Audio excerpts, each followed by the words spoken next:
Hi, and welcome to Work Camping Solar Nomad.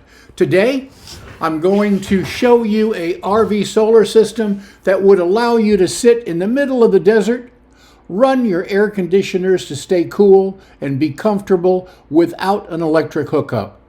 This is a powerful system. I'm going to show you what I do to build it. This is my second mega system. My last one was a motorhome, and I'm showing you pictures of it in this video. I also have had many smaller systems depending upon what my needs were at the time. I've actually been full-time RVing for the last 18 years. Each system was built for my specific needs at the time. I will show you how I'm doing it and how to save thousands building one like this. This system will cost me less than 1/3 of the cost of my previous build and will be just as strong or stronger.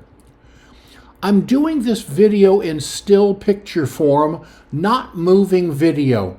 I know that's a little bit different than normal, but I want you to be able to see how the system is put together, be able to look at how it's wired, and not have to go back over and over again to find some detail. I've had to do that with so many videos, and I don't want you to have to do that. I begin this video with pictures of my last build in a motorhome, a huge rack of solar panels on the top, 20 100 amp lithium batteries connected to several bus bars with 40 cables, 20 positive and 20 negative. That rig was an enormous amount of work, but it was so powerful, and the solar system paid for itself in savings in just a few months. My current build will be just as good, cost 1/3, and take 1/4 of the time and be more modern. The primary system is two 12-volt lithium batteries, together providing over 600 amp hours of power. I've attached the Amazon page to show the cost and more information. This primary battery bank matches the 12-volt system that the fifth wheel originally came with. I only needed to make one small adjustment.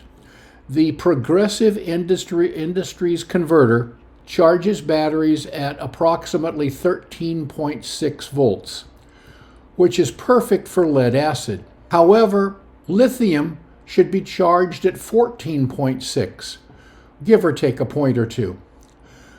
I contacted Progressive Industries, who makes, I think, the vast majority of converters, and they sent me a free jumper, a little small plastic piece about 1/4 inch square that had two little holes in it, and all I had to do was disconnect one 4-prong clamp and set the jumper in place.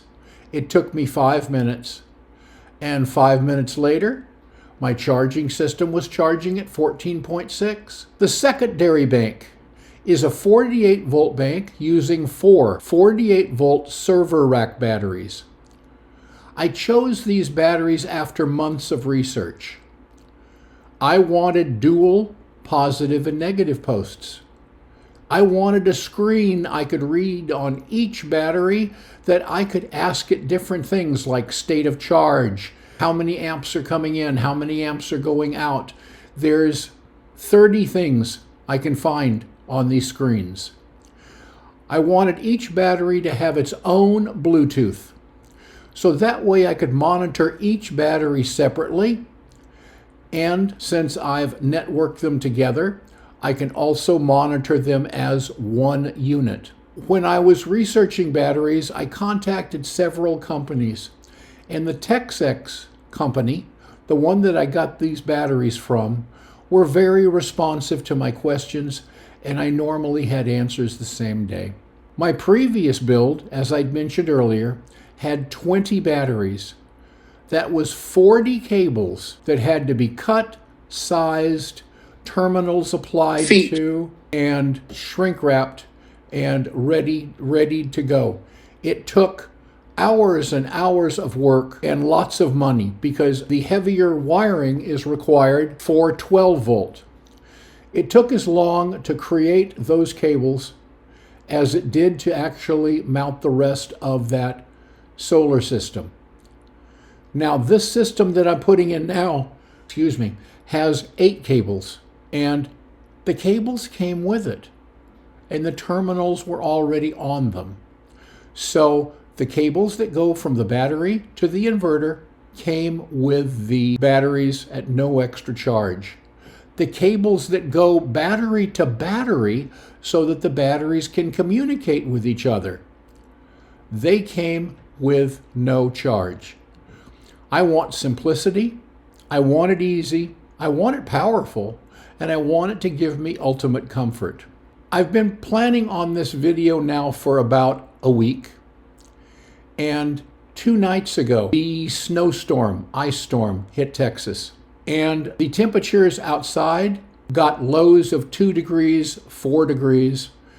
I guess if you're in Michigan or Wisconsin, that's no big deal, but here it definitely was. I was feeling fairly comfortable though. I had my motorhome hooked up to a 50 amp campsite here at the campground, and I had my fireplace on, the electric fireplace. I had the an extra heater going.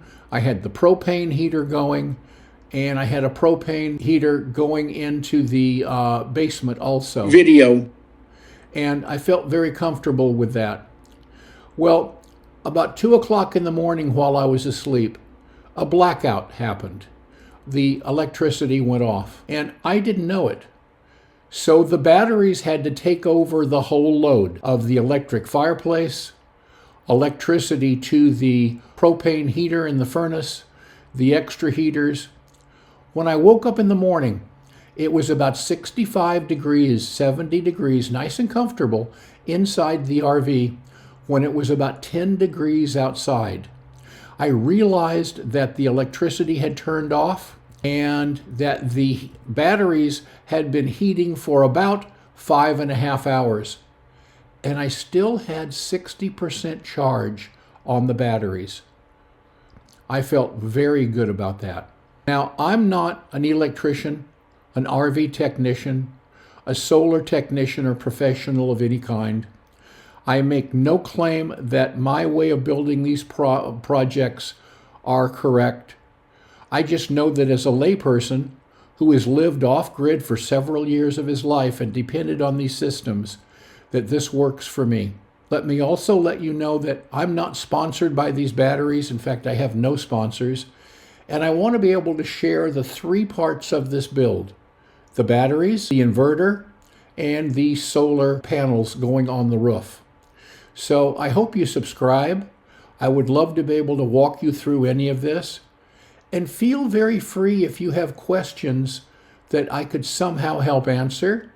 I've had small solar rigs, I've had large solar rigs, and I keep up with current pricing and what's available. Anyway, subscribe if you would like. You have a great day. Thank you so much for listening to this, and may God bless.